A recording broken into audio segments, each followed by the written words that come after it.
Okay, so before the camera started rolling, we were having a conversation, and then we spoke about your journey, from where you started to where you are right now. So basically, he said SS3, which is pretty early, and I really appreciate that. However, that was you said you started with blogging and using working with HubSpot and stuff like that.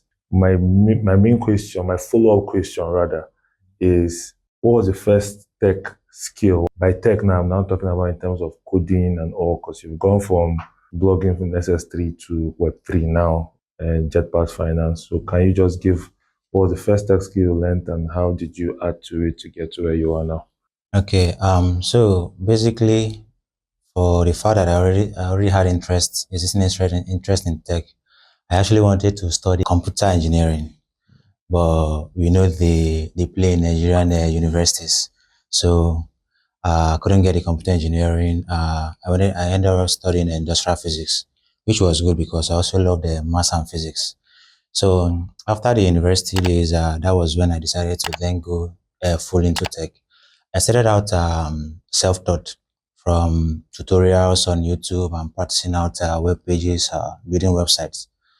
But at some point, building alone and then building in a team and understanding the whole tech as in general is not something you do as a solo developer. So I actually joined in a bootcamp that is Jetpack Microverse. It's an edtech company in US, but they accept developers from all around the world and they train them for 8 months. So they basically train you to be a full stack dev, JavaScript, the styling frameworks, and then Ruby on Rails, which is a backend framework. So I wrote the admission, I got accepted, and then that was when I joined it. It was pretty an intense program because you are required to be online from 8 o'clock in the morning to 5 o'clock in the evening. But the good thing is actually discipline you to be serious in tech and also connect you to the whole building with teams because you are actually trained on how to collaborate with other developers around the Nigeria, around the world in general. So that was where it started. And from Microverse, I was actually good, to put it in quotes, a good student there that before I graduated, they hired me to be a code reviewer. So I was still a student, but when I'm done with the classes, I actually partake in reviewing the codes of previous lower students. So, and that was where the whole journey started. And from there, we started venturing into blockchain and so on. And here we are.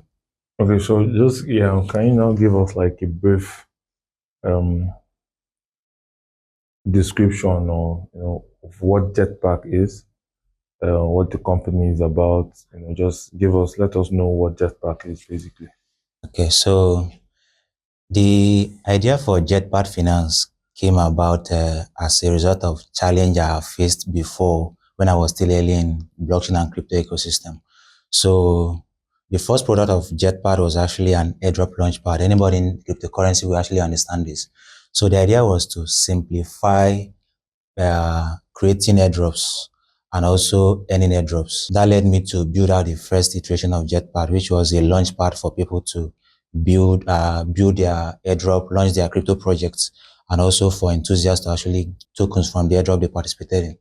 That was the first iteration, but as time goes, as after like a year or thereabout, 6 months of it, because we are barely over a year, I figured there is other major issues, which means there are many people over the course of 3 or 4 years ago coming into cryptocurrencies or coming into the blockchain ecosystem as a whole. But the existing infrastructure that are there are either cumbersome to use. Talking about wallets here, you have to worry about seed phrases. If you lose your seed phrase, your money is gone. If you want to go the other way around, which is exchange, exchange is a custodial, which means you don't have ownership of your funds. So the idea of that led to more research, and then I figured out the new protocol that Ethereum was trying to pass, which is a smart account abstraction. To put it in a simple term, it combines the wallets that we know and then the Web2 authentication method that we know. What this does is with your email address, your fingerprint, Face ID, you could actually generate a wallet that is linked and authenticatable to those medium used to generate it. So if you lose your device, you could also use those medium to recover it. So that was where it started, and then that was what gave birth to Jetpad Smart Wallet. So basically, a smart wallet that allows you to manage crypto seamlessly.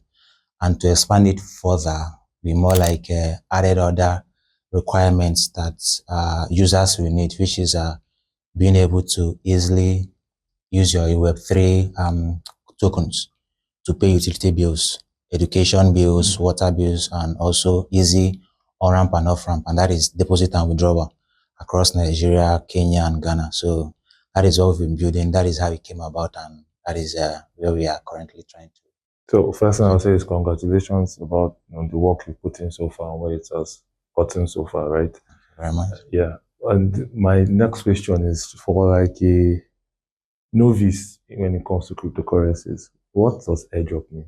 While you're saying airdrop, I'm still dabbling around one or two things in the crypto world, and I still have my reservations, right, about it. My own terminology would be, let's conquer what is on the ground first. What was that? What's in the ether?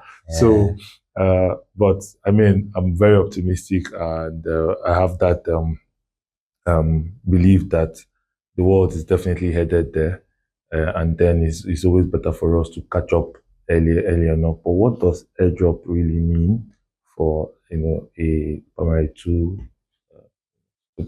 pupil? Okay, so airdrop is basically an incentives that projects gives to early adopters of their product.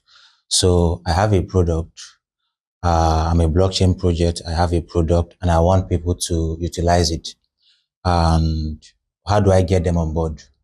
I promise to give them a certain amount of my token that I'm going to issue if they use the project, join my community, and also bring other people. So at the end of that, I reward them based on the activity. So basically, in a simplified term, airdrop is an incentive. There are new projects give to new users so they could use and grow their product. Yeah. That is basically like tap. Yeah, so there is many ways of participating in airdrop, or there are many medium that they take. Tap is just one of them. One form of it. Okay. So Wonder is more like a play to earn kind of thing. There is a share to earn. There is a community engagement, and so there is many of them. Tap was global because it was easy to do. Yeah. There are others that are more complex. So in our discussions, we spoke about the Stellar project, right? Please, can you just shed some light on that, please? Stellar is a blockchain that is actually built for financial purposes, which means they have built their ecosystem or their infrastructure to facilitate transfers across border, reducing the delay, the time, and also making it simple and affordable in terms of the amount of fees you need to pay. And they've expanded that to allow other products which are building similar solutions to actually build on the existing infrastructure. So that is Stellar blockchain. They have been in existence for a very long time, and they have a massive community, and they have done a massive a lot as long as finance is concerned. Okay, so what would you say your challenges have been? And maybe I didn't mention this earlier when we started, but we're live here in Oka, Anambra State, Nigeria, having this conversation. So my next question is this, because why I had to mention our location is because of this question. Mm-hmm. What are the challenges? Like, by challenges, I'm speaking challenges from a founder's perspective. Now, that I would think is a general founder around the world perspective, but the specific challenge I would like you to also break it down to is now the challenges based on where you find yourself, location-based challenge, right? Based on the tech ecosystem that is existent in Anambra State now, and basically, so what are those challenges? The first major challenge here should be availability of skills. So I didn't grow up in Anambra. I grew up in Lagos. It was uni that brought me down here. And when I finished, as I mentioned before, going into microverse, I contemplated going back to Lagos or staying here to do that. But going back to Lagos would afford a lot of distraction because that is where I knew people.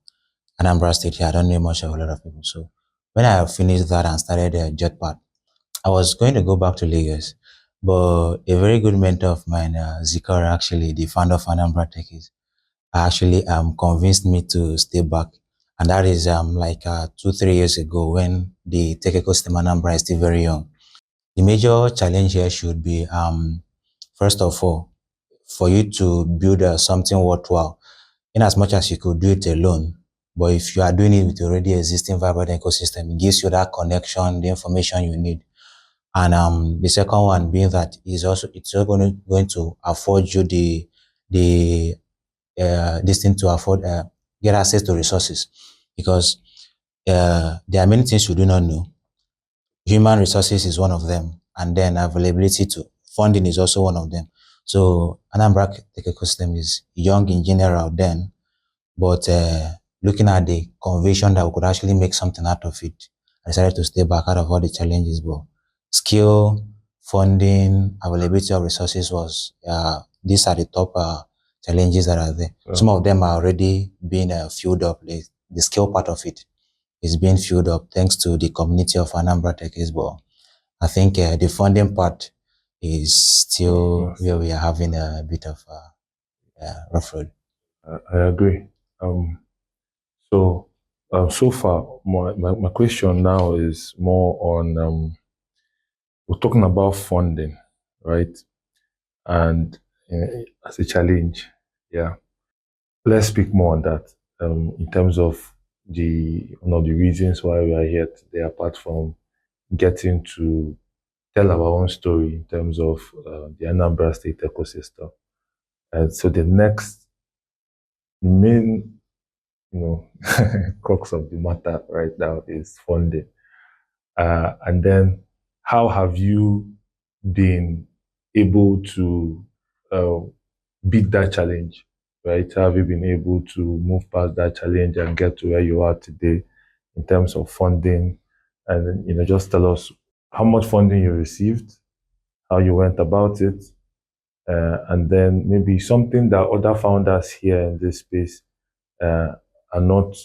might want to know to be able to secure it. I think from an ecosystem perspective, I've been here in and out since 2016, more in since 2021, and fully in since 2023, right? So I kind of have seen different eras of the ecosystem growth, different levels. However, now I see a very optimistic, vibrant ecosystem. Everybody seems to want to do the next thing. We are challenging ourselves this period, right? And there's no competition. I see more of collaboration happening, more people open to collaboration, which is very inspiring also. It gives us the energy that we use to wake up in the morning and say, let's keep going. Because if the ecosystem energy was flat, then maybe Zikora wouldn't have said, stay back. But, we have the likes of Zikora and Stanley and many more young, vibrant, professionals who are looking to see that the ecosystem is growing. So how did you go about the whole funding part, and how would other founders in this ecosystem in Anambra State pick one or two hints or from you to be able to, so we can have more of the good news that you will reveal to us. I want that I want that good news to come from you. Okay, the question about the amount of funding we received. So we actually received $75,500 to be exact from Stellar Blockchain. How we went about the funding, and I think the first thing that, obviously there's this narrative of build locally now, then expand. So I think what we did at Jetpad is we tried to align our product, first of all, to solve the local problem, and to actually solve a problem that other international or bigger organizations, or in this case blockchain, are looking to solve in Africa. If you look out there, many prominent blockchains are looking to enter into Africa. And currently now, if you look around, all they are doing is events and meetup. But that is not their main goal. Their main goal is to find a way for their product to actually penetrate into Africa. So what we did is we looked at the solution that Stella is looking for in Africa, or in Nigeria to be exact. And we found out that Jetpad actually aligns with that, which is simplifying cryptocurrency or the blockchain for the masses and bringing crypto to everyday use, which is one of the major things that Stella stands for, and that is exactly what we are building. So we saw that, and then there is a synergy between these two. So that is why we went ahead with the fund, we restart for the funding. And first of all, it's not an easy process because nobody just hands you money if they don't believe that you are going to be able to utilize it, or if they've not seen the work you've done. Yeah. So one of the major things that people don't do, or what they do, is they have an idea and immediately they start looking for funding. If you've not proven that you could do something with that funding, I don't think anybody will give you the funding. Or if your ecosystem have not proven that you could do something with funding, nobody's going to give you that. So no matter how hard it's going to be, because obviously building something, even though I'm a dev, but still again, there are other professions or skills that are needed to get this to where it is today. You have to pay them. You have to support yourself, first of all. The money you use to support yourself is not the money you use to run a startup. Yeah, so even at that, you actually need to beat all those things, find a way to beat all those things and build out something tangible. Because for us to get this, we had to prove that, okay, we have actually built something that is solving a real problem. And then they saw that, and then they say, okay, you've done this so far, take this and then expand what you've done.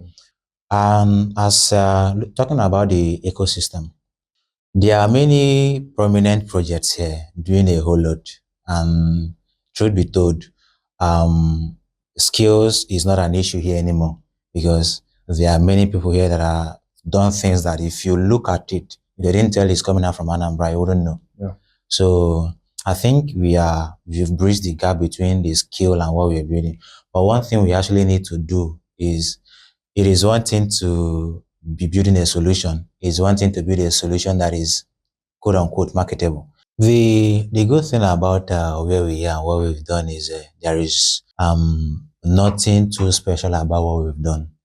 Anybody with the right mindset and the right resources and information could actually achieve the same thing.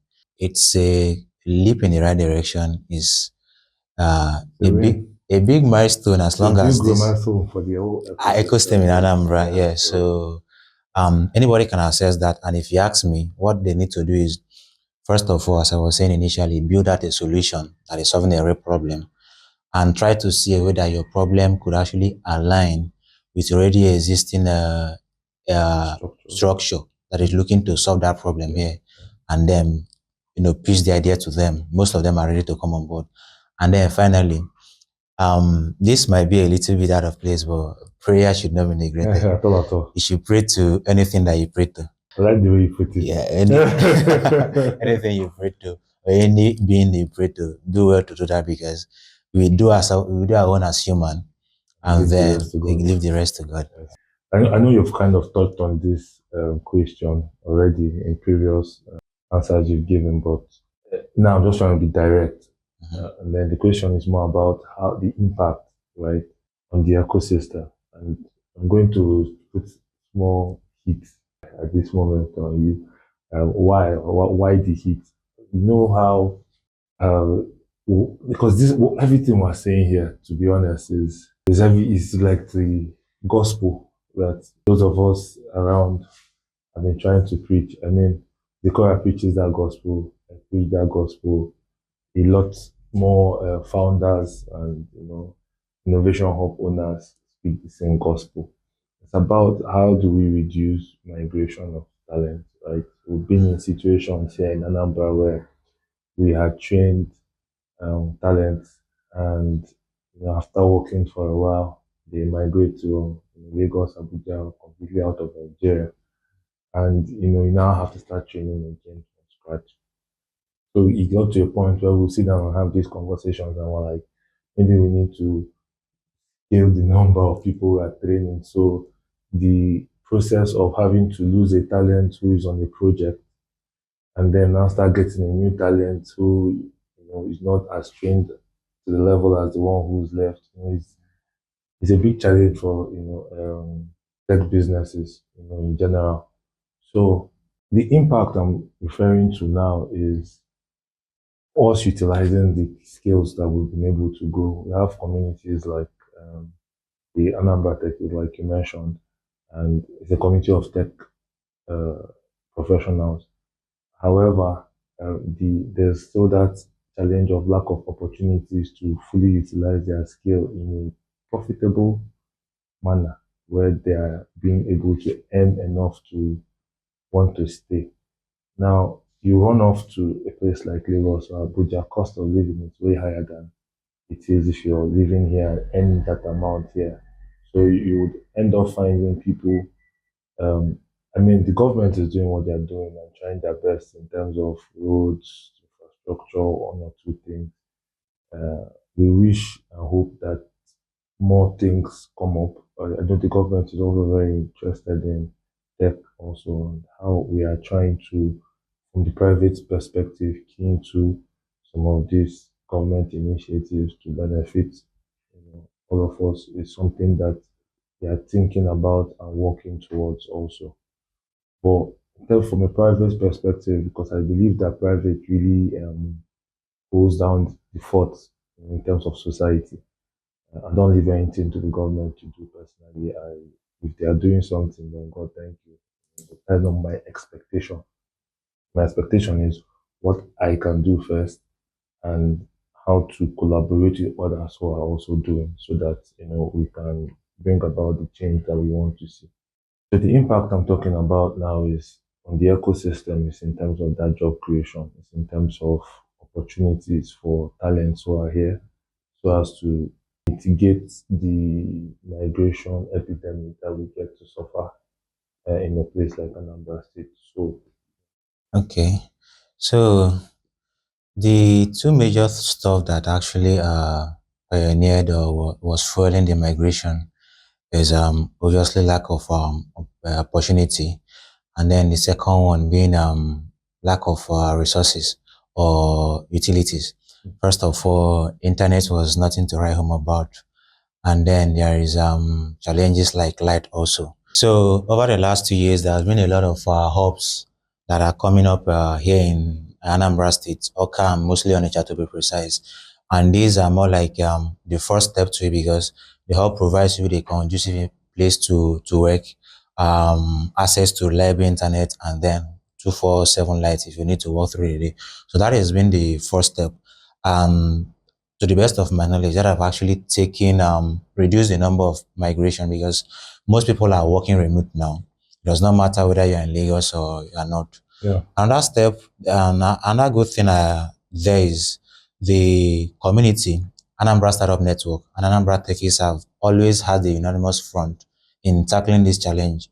I remember last year we did something of founder, intern, or employee matching that we at Anambra Startup Network, the founders actually reached out to Anambra Techies to see the skills that are employable from there, and then we paid up an interview. Just to add to it, that matchup was done here at Activate. So the matchup was done. I wasn't around when it was done. I was away, but that actually yielded positive result because some people that we have matched are still currently working with the founders or the project they are matched in.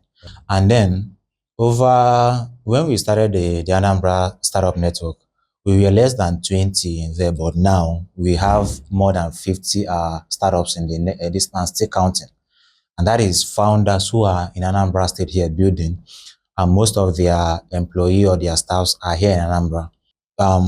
We have been tackling, although we have not sealed the gap entirely. Many people are still leaving, but the amount of people that have stayed back over the course of 1 year is a great number. The thing I've noticed is all the stakeholders, like the hub, the founders, the techies, or or the talent, and even the government have had a unanimous front in trying to make sure that Anambra thrives in terms of tech. And I believe within the course of the next 1 year, Anambra is going to be a tech front that will be visible outside the shores of Southeast in general. Yeah. Yeah. And people will actually be migrating to come down to Wow. Anambra to Yeah. work. So yeah, I think we are getting there. Yes, thank you. I agree. And what struck me the most in what you were saying was the internet part. Trust me, 3 years ago, the internet issues were bad here. Very, very, very, You very know, bad. as in you could go 2 days, 3 days, even normal your MTN or Airtel networks are not even delivering. You have those MiFis and you can't do much with them. Yeah. You know, partly thanks to Elon Musk and Starlink that really, I mean, we use Starlink here and just takes away. But there are other, so I know that the government laid some fiber optic cables in the new roads that are being constructed, even those that were being renovated. So it's part of what they are doing. And after that, what we can talk about the internet is better today, it's partly because of what the intention of the government to ensure that there is, we are like tech driven, right? So we can't say that the internet is not much better now, right? And then apart from that, there are also new ISOs that have come into the state since that work has been done. So we have a couple of options to pick from that gives unlimited internet at affordable prices also within the state now. So what you said is absolutely legit in terms of the reduction in migration also. And yes, and tech hubs have been springing up. Activate Hub is turned 1 year last month, Wow, right? that's So good. yeah, so that's us being coming and then I also moved in from Lagos also. So we're trying to still bring back ourselves from Yeah. wherever we are in the world. And I mean, this is a call on people from Anambra State. We are globetrotters, but please let's not forget home and Yeah. and the fact that what we see outside home also deserves the amazingness of the things that we go out in the world to enjoy. So while rounding up really, and I also wanted to point out and say thank you because in the beginning of this conversation, I said we didn't have a name for this, right? But while you were speaking, and it's something that was the theme of our last event, the Anambra Creators Meetup. The theme was bridging the gap. So I just feel like we can just keep that going. I call this a bridging the gap series where we have this kind of conversations with founders, ecosystem players, stakeholders, and just talk about Anambra State. It's basically for us to tell our story, right? How we are growing. And having you as the first person we're having this conversation with is uniquely special to me because uh, it's almost like me and Zikora have these conversations because we work together a lot.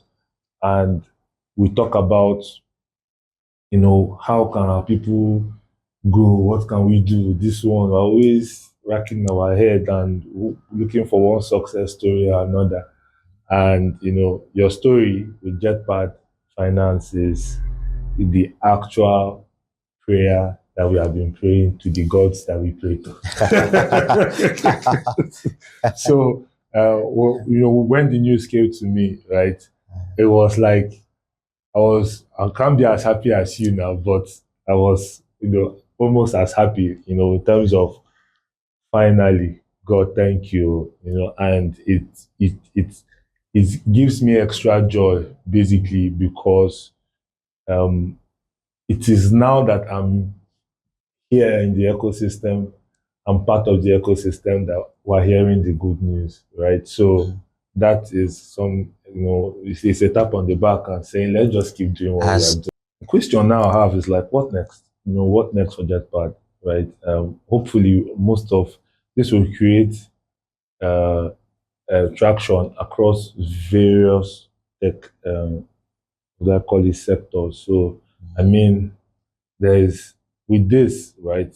There should be more people who get opportunities to work, for Jetpad. I wouldn't say 100% Anambra State, definitely not, but at least it's going to get a couple of people, being productive and useful, using their talent to do something, learning, and maybe create like, some form of ignition for talents to, because it's like you are, God has put upon you right now, right? A huge responsibility, a huge responsibility, and I hope you see it that way. I can only hope you see it that way. And if you don't see it that way, I hope that after this conversation, you begin to see it that way, because you have a huge responsibility to to your funders, especially, right? Because you have to deliver on what they say, and then we have to get, our people should be able to own that in terms of deliver to the T, right? And then it's all our responsibility right now to see that Jetpad grows, right? So the question is, we are also with you in terms of ensuring that Jetpad grows, and I don't even want to talk about the next funding and next seed. That one is a different conversation. We have this seed now, this funding has come, and my focus is on utilizing it to the best, right? And so, because when you do that, that's when more will come, definitely. So, what next? Okay, so we keep building actually, because the product building never stops. You build, you receive feedback from customers, then you iterate and you keep on improving. So from the product perspective, we are going to obviously expand our offering to include the product and anchors and services of Stellar Community or Stellar Blockchain. And from that, we improve on the already existing products to make it better, because at the end of the day, all we are building is to make blockchain accessible and easy to use for everyday users without thinking about the complexity. So we keep on building in the product part. In terms of Jetpad as in a whole, most of the talents that are working currently in Jetpad, most of them, because of when we started, are not based in Anambra. The team is fully remote, so they are more like people I knew when I was starting out in tech, or people that went to the boot camp I went to with me. So, but seeing the way that Anambra tech ecosystem have grown and the talents we've have, obviously our focus, or more like our resources in terms of people we are bringing in, is going to be on the ecosystem, because we can't be part of the ecosystem hoping for the ecosystem to grow, and we are not carrying along other people that are there waiting for the opportunity. So we're already having some people in mind. Some of them have been reached out by the HR to more like see how they can come in and what they could deliver. One major thing is, it is not done based on sympathy. No. It is based on your delivery, because we are here to deliver products, we are here to deliver solutions, and we are here to see that everything grows. So we keep on building, we keep on growing with the community, and we keep on sharing it seems like to some extent you're a bit of far ahead with the information we have. So anybody that knows me knows that I do not hold information. If you ask me, I tell you what I know. So if you grow, the next person beside you grow. That is the beauty of it. So we keep on growing as a community, and that is it for us.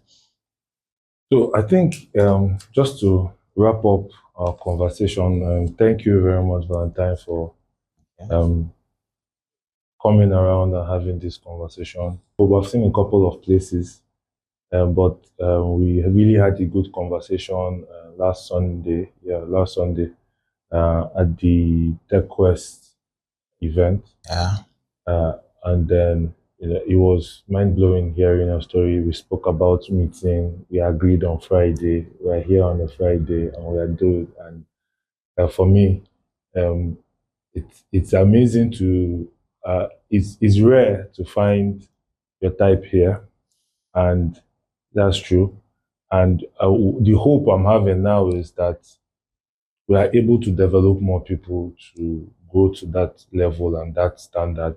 I think that's basically it. And then we're also rooting for Jetpad sustainability is key for me. We want to celebrate the growth of Jetpad in the next 20, 30 years. We want Jetpad to be sustainable and outlive us.